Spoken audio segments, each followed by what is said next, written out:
Have you ever gotten financial advice that sounds great and sounds like, you know what, this is how it should be done. This is how I'm going to do it. But then when you implement it, it doesn't work and you can't figure out why it's just not working for you. Everyone else seems to, this is how it should be done, but it's just not working for you. Perhaps it's not a you problem. Perhaps it's a this don't work in real life problem. That's what we're discussing in today's video because I know there are several financial advices that the intention is great and technically it should work if we all made X amount of money, if we all had a certain lifestyle, then perhaps it would work. But since we don't, they don't work. So let today's video be a freeing video. Let this be your deliverance so you don't feel as though you just can't get it straight. I'm going to bring up those popular advices that don't work in real life and show you how to tweak it to work better for you because it's not always a you problem. Okay. Like the first one, pay yourself first. Your bills don't care how much you've decided to pay yourself. You know, your bills, your responsibilities don't care that you think you are all that and you are worth it. Okay, L'Oreal, but you've got responsibilities and they have to be paid. So you set out $200, 500, whatever you've decided to pay yourself every month. But then you end up billing yourself the same amount every month because you've got responsibilities and they must be paid. So that advice doesn't really work when your income is a certain amount. Here's how you tweak it to work for you. Add up all your must pay bills, must pay responsibilities, i.e., if you don't pay it, there are real consequences. Now subtract that from your monthly take home income. What you have left, this is where you figure out what you're paying yourself. This is where you decide how much you deserve.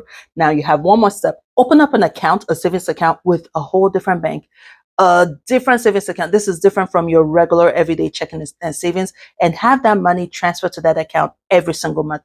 The purpose for this is it's out of reach, out of mind, out of sight, out of reach. You will not forget your money. Trust me, you will not forget your money. But this is a way to keep it out of sight because if you have it with the same bank you use on the regular, every time you log into the account and you see you have this amount in there and it's growing, we're humans, I'm not going to judge you. Chances are you're going to use that money. But if you know yourself and you know you're not like that because then fine. You can use the same bank, just open a separate savings account and have the money go in there. Moving on to the next popular financial advice. Don't work in real life. The 50-30-20 rule. Well-meaning, this is an easy way to help you organize your finance. Use 50% for your expenses, save 20%, and what's the other 30%? Pay down debt or whatever. The point is the idea that we can fit our expenses to 50% of our income when we have no say in what our income is, right? As much as we work hard and we aim to gain higher, to get paid more, your pay is your pay. It's what it is. So what do you do if your expenses is 70%? That 50-30 rule is out the window. Now, it means well. It's showing what it should be. I don't even know who came up with that idea. I didn't bother looking it up. No one has time for that. The point is, here is how to make it work for you. Here's how to tweak it for you when your income is your income and your expenses is not 50%. Take a look at your must-pay expenses and your take-home income.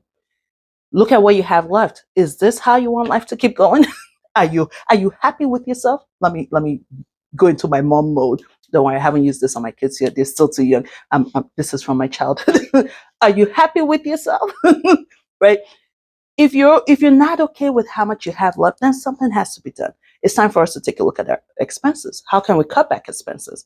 What can we do to reduce these expenses? And this is where maybe you should look into debt payment, or where you should look into how to reduce your lifestyle because your lifestyle is too expensive for your income. Moving on to the next popular financial advice that doesn't work in real life.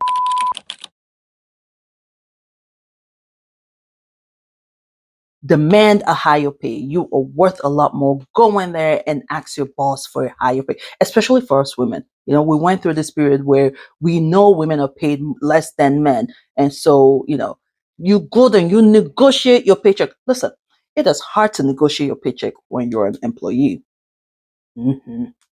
It's easier to negotiate when you're just onboarding. But when you're already there, negotiate where, how, who, when. you know, it's what it is. And a lot of us, and I've been there, I went in there, that annual review. Yes, here's what I've done. And, I would like to get paid more. But then what do you do when they go, this is all it is? Are you going to call their bluff and not show up the next day? Ma'am. In real life, yes, we wish we could all march in there and demand a higher pay and will get a higher pay, but it's not reality. Here's what you should do. It doesn't guarantee you would get a higher pay, but it increases your chances. You're going to prepare. You're going to prepare so that when opportunity arises, you are ready, right? For a bit, for some time, you're going to take on more than you are paid. Period. You're going to have to do free work. You're going to do this just so you can show what you are capable of.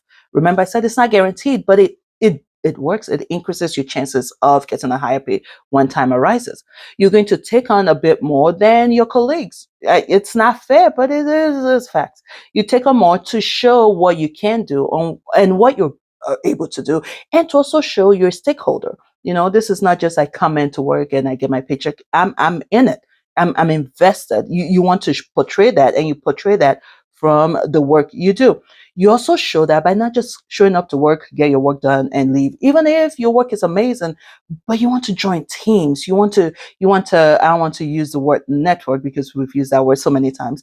You want to get involved at work much more than just I'm at my desk, get my work done and go home. You want to join different organizations, different teams, different groups, because one, it shows you are invested in your employer at your job.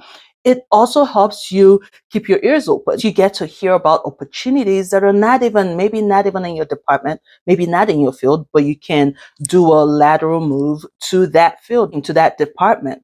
It means you get your name out there so other people, other than your direct lead, knows what you're capable of, knows your talent, knows your gift, right? And you should consider having a professional take a look at your resume. I know we think resume, especially if you haven't had a new job in a long time, trust me, your resume is trash. Trash. You're there doing cover page. We don't even do cover letters anymore. That's old news. And you're probably there using words like, I did this, I did. What? We use big words on resume now. You can't be using those simple grammar or excuse you. And this is why you need a professional. You need a professional that understands how to tailor your resume to the job opportunity. Gone are the days of using the same resume for every single job you apply for. That doesn't work anymore. You have to tailor. This is what a professional does. These are the things to do to help you get a higher pay. Trust me, just going in there and saying, I demand a higher pay. You think your employer just wants to shell out money. That doesn't work. Sell your car and get a cheaper one. The purpose of this advice, a well good meaning advice, is for those of us paying off debt. If you have a car payment, just sell that car, get a cheaper one you can pay cash for. That way you no longer have a monthly payment. You free up some money every month that you can use towards debt payment or savings, right? It means well. But this only works for those who bought expensive cars, who bought, say, Jeep when they don't have Jeep income, right? This only works for those whose cars are, maybe 40,000, 30,000. Then yes, you can sell it off, get you a $16,000 car, and all is well. But it doesn't work if you currently have a $16,000 car with a monthly payment of, I don't know, say 200, 250. It doesn't work because then you sell it off. What car are you buying? $8,000 car today in 2024? You are going to constantly be paying for repairs. And then it's penny wise, pound foolish. Yes, I'm old. That's an old saying. It's you end up spending money in the constant repairs. And if you're like me who knows nothing about cars, oh, it's worse. Because now, you go to the mechanic, they tell you your exhaust is broken, you're like, okay, sure. I don't know, just fix it, make it work. Not only are you paying more in expenses, now it's affecting your life every single day. You're getting ready for work, you're about to get into the car, and it's the day you have no time to waste. You start that car, it doesn't start.